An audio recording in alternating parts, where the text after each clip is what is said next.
अस्सलाम वालेकुम। करबला पर हमारी जो डिस्कस शुरू है, ये इस डिस्कस का पार्ट 3 वीडियो है। और आज हम जो डिस्कस करेंगे अल बिदाया व निहाया तारीख की कुतुब हदीस है, उससे हम डिस्कस करेंगे। इब्ने ज़ियाद जो यजीद का चिचोरा भाई है, यजीद का चिचोरा भाई है, तो इब्ने ज़ियाद बसरा का गवर्नर होता है और यजीद बिन माविया का चाचा का बेटा है। ये यजीद बिन माविया इब्ने ज़ियाद को खत लिखकर कुफा की तरफ बुलाता है। कुफा का गवर्नर इसको सौंपता है, कुफा का गवर्नर इसको बनाता है। तो इब्ने ज़ियाद कुफा की तरफ रवाना होता है, कुछ सिपाही लेकर उसके लश्कर के। एक रिवायत में 100 भी आया है, एक रिवायत में 500 भी आया है, एक रिवायत में 70 भी आया है।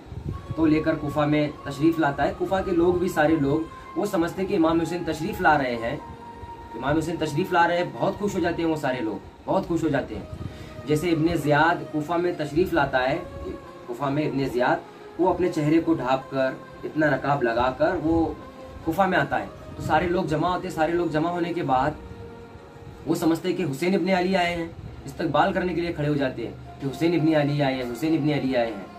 फिर उसके बाद वो इब्ने ज़ियाद अपने चेहरे से नकाब को हटाता है और सबको घूर घूर के देखता है, गुस्से से देखता है सबको देखता है। सारे लोग परेशान हो जाते हैं, परेशान हाल हो जाते हैं। वो समझते हैं कि इमाम हुसैन तशरीफ लाए हैं, ये तो इब्ने ज़ियाद आया है यहाँ पर। अब तो उनकी और परेशानी बढ़ने लगती है और हैरान हो जाते हैं वो सारे लोग। इब्ने ज़ियाद वहाँ से निकलकर जो वहाँ के गवर्नर थे हज़रत नुमान बिन बशीर रज़ी अल्लाह ताला अन्हु, जो सहाबी रसूल भी है, आप वहाँ के गवर्नर थे आप, तो उनके घर, उनके महल में तशरीफ़ ले जाता है। ये वहाँ पर जाकर के आवाज़ देता है, ऐ नुमान बिन बशीर नीचे आ जाओ। नुमान बिन बशीर समझते कि इमाम हुसैन तशरीफ़ लाए हैं और वो ऊपर से आवाज़ लगाते हैं कि आप यहाँ से चले जाइए, जहाँ से आए हो वहाँ पर चले जाइए, क्योंकि यहाँ के हालात बहुत ज़्यादा ख़राब है। आप यहाँ से चले जाइए, ऐ हुसैन यहाँ से आप चले जाइए। क्योंकि उनको पता नहीं होता है कि ये इब्ने ज़ियाद है, वो समझते कि इमाम हुसैन तशरीफ़ लाए हैं। तो वो उनको समझाने की कोशिश करते हैं। तो इब्ने ज़ियाद नीचे से आवाज़ लगाकर कहता है, आप दरवाज़ा खोलेंगे या दरवाज़ा तोड़कर अंदर आओ। तो नुमान बिन बशीर दरवाज़ा खोलते हैं। खोलने के बाद एकदम हैरान हो जाते हैं कि वो इब्ने ज़ियाद को देखकर बहुत हैरान परेशान हो जाते हैं। और सारे लोग भी उनके पीछे खड़े होते हैं, कुफा के लोग, तो वो भी एकदम परेशान हो जाता है। तो सारे लोगों को पलट कर कहता है, सारे लोगों को, आप जानते हो मुझे, मैं कौन हूं? मैं यजीद बिन माविया का चिचोरा भाई हूं और मैं तुम्हारी हिफाजत करने के लिए आया हूं, तुम्हारी हिफाजत करने के लिए, तुम्हारी खिदमत करने के लिए मैं यहां पर आया हूं। अमीर यजीद ने मुझे तुम्हारी खिदमत करने के लिए भेजा है। और याद रहे, जो भी मेरे खिलाफ जाएगा उसको मैं नहीं छोड़ूंगा, जो भी मेरे खिलाफ जाएगा। और मैंने सुना है यहाँ पर मुस्लिम बिन अकील तशरीफ लाए हैं, अगर वो आपके किसी के पास मौजूद है तो मुझे खबर करिए। अगर मुझे खबर नहीं करेंगे, किसी के घर पे वो मिलेंगे, तो उस घर वाले को मैं तनहा नहीं छोड़ूंगा। उसका बहुत बुरा अंजाम होगा, उसके घर वालों का, उसके परिवार का, उसके खानदान का बहुत बुरा अंजाम होगा। ये कहता है, ये कह कर करके आगे चलता है, अपने महल में आता है। तो सारे लोगों को कहता है कि मुस्लिम बिन अकील कहाँ है, उनको तलाशो। तलाशने के बाद आपको जो इनाम चाहिए वो इनाम दूंगा मैं आपको, जो चाहिए, जो मुँह मांगी दूंगा इनाम आपको। तो उसमें से एक शख्स होता है जो इसका वफादार होता है, उससे कहता है कि 3000 दिरहम ले और हानी बिन उर्वा के घर जा, क्योंकि हानी बिन उर्वा के घर में वो होते हैं और उसको ये खबर लगती है कि हानी बिन उर्वा के घर में इमाम मुस्लिम बिन अकील तशरीफ़ लाए हैं, वहाँ पर रहने लगे हैं।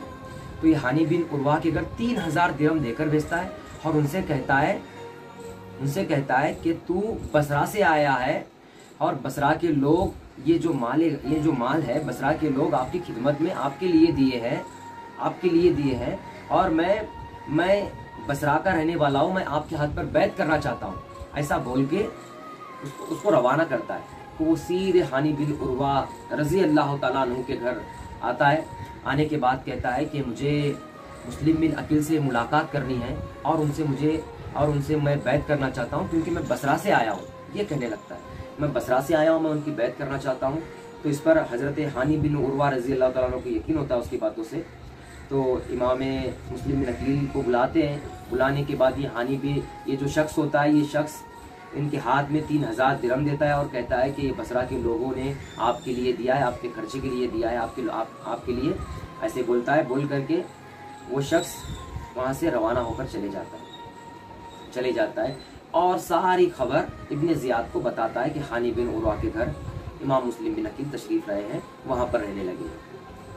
तो इब्ने ज़ियाद को बड़ा गुस्सा आता है, क्योंकि हानी बिन उर्वा और इब्ने ज़ियाद इनकी आपस में ज़रा थी, अच्छी खासी थी इनकी आपस में, यानी कि एक दूसरे को जान पहचान थी इनकी अच्छी सी।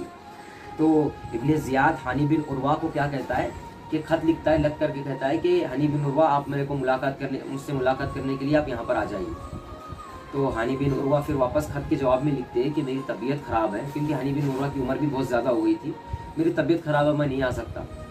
तो ज़बरदस्ती करके बुलाता है। तो फिर हज़रत हानी बिन उर्वा इब्ने ज़ियाद की बारगाह में जाते हैं। इब्ने ज़ियाद की बारगाह में जाने के बाद कहते हैं कि मुझे खबर हुई है कि आपके घर मुस्लिम बिन अकील रहने लगे हैं। तो इस पर हानी बिन उर्वा खामोश हो जाते हैं। फिर दूसरी मरतबा कहता है कि आपके घर मुस्लिम बिन अकील रहने लगे हैं, मुझे इसे पता चला है। तो हानी बिन उर्वा कहते हैं कि आपको गलत खबर मिली है। तो उतने में इब्ने ज़ियाद जो शख्स को भेजा होता है उसके तरफ इशारा करता है और उसे कहता है कि तू इधर आ, जानते हो इसको? तो हानी बिन उर्वा पूरा समझ में आता है हानी बिन उर्वा को, ये शख्स ने सारा आकर के यहाँ पर सब कहा है। तो हज़रत हानी बिन उर्वा कहते हैं कि तू आले रसूल के खून का प्यासा क्यों हुआ है, क्यों उनको कत्ल करना चाहता है? तो उस पर वो कहता है कि ये अमीर यजीद के खिलाफ जा रहे हैं, हुसैन इब्ने अली की बैत ले रहे हैं, मैं इनको गिरफ्तार करना चाहता हूँ। हानी बिन उर्वा कहते हैं कि हरगिज मैं जब तक मैं जिंदा हूँ हरगिज ये होने नहीं दूंगा, मैं उनको गिरफ्तार होने नहीं दूंगा। तो इस पर हानी बिन उर्वा को वो इब्ने ज़ियाद एक जोर से सर पर मारता है, एक चीज से जोर से सर पर मारता है कि वो बेहोश होकर गिरते हैं। और जब हानी बिन उर्वा जब आते हैं ना इसके महल में, हानी बिन उर्वा के साथ कम से कम 500 लोग इनके साथ होते हैं। 500 लोग जो बाहर खड़े होते हैं, 500 लोग बाहर खड़े होते हैं, 500 लोग। वो एकदम वो उनको लगता है कि इनको शहीद कर दिया। ये सारे लोग अफरा तफरी मच जाती है, वहां पर शोर शराफा होने लगता है। हम मुस्लिम बिन अकील भी वहां पर तशरीफ लाते हैं, बहुत लश्कर आता है, कम से कम किताब में लिखा है 4000 का लश्कर इनके साथ होता है। फिर आमने सामने फेस टू फेस जंग होती है, बहुत जंग होती है, बहुत सारे लोग उसमें शहीद भी हो जाते हैं। फिर उसके बाद जंग रुक जाती है, जहाँ है वहाँ पर जंग रुक जाती है। जंग रुकने के बाद हज़रत हानी बिन उर्वा को वो कत्ल कर देता है, शहीद कर देता है हज़रत हानी बिन उर्वा को। फिर इसके बाद इमाम मुस्लिम बिन अकील मस्जिद में नमाज़ पढ़ने के लिए तशरीफ़ लाते हैं। बहुत सारे लोग उनके साथ होते हैं नमाज़ पढ़ने के लिए, बहुत सारे लोग होते हैं। जैसे नमाज ख़त्म करके सलाम फेरते हैं, इधर सलाम फेरते तो इधर भी कोई नहीं होता, इधर सलाम फेरते तो इधर भी कोई नहीं होता, यानी कि मस्जिद में कोई बसता ही नहीं है। सारे के सारे लोग हज़रत मुस्लिम बिन अकील को छोड़कर चले जाते हैं, क्योंकि इब्ने ज़ियाद का पावर, उसका दबदबा बहुत ज़्यादा था, बहुत ज़्यादा था।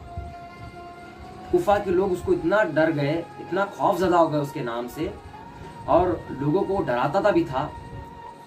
फिर उसके बाद इमाम मुस्लिम बिन अकील कुफा की गलियों में तन्हा अकेले रह गए, क्योंकि हानी बिन उर्वा थे। हानी बिन उर्वा को उसने गिरफ्तार करके शहीद भी कर दिया। अब इनके पास कोई नहीं बचा है, बचे कुछ लोग थे, वो भी लोग छोड़ करके चले गए इन्हें। अब इनके पास कोई नहीं है, अब ये तन्हा अकेले रह गए, अकेले घूमने लगे कुफा के गलियों में। कहीं कितने दूर से आए थे और यहाँ पर आकर के तन्हा हो गए। 2 बच्चे को साथ लाए थे, 2 बच्चे को भी, एक काजी है, वो काजी के घर छोड़ा है। कितने दिनों से प्यासे हैं, भूखे हैं। हम यहाँ से क्या करते हैं, यहाँ पर हमारा जो डिस्कस है, यहाँ पर हमारे डिस्कस को रोक कर हम आगे की डिस्कस इंशाल्लाह फिर आगे टाइम निकाल कर इसके आगे की डिस्कस हम शुरू कर देंगे। ठीक है, अस्सलाम।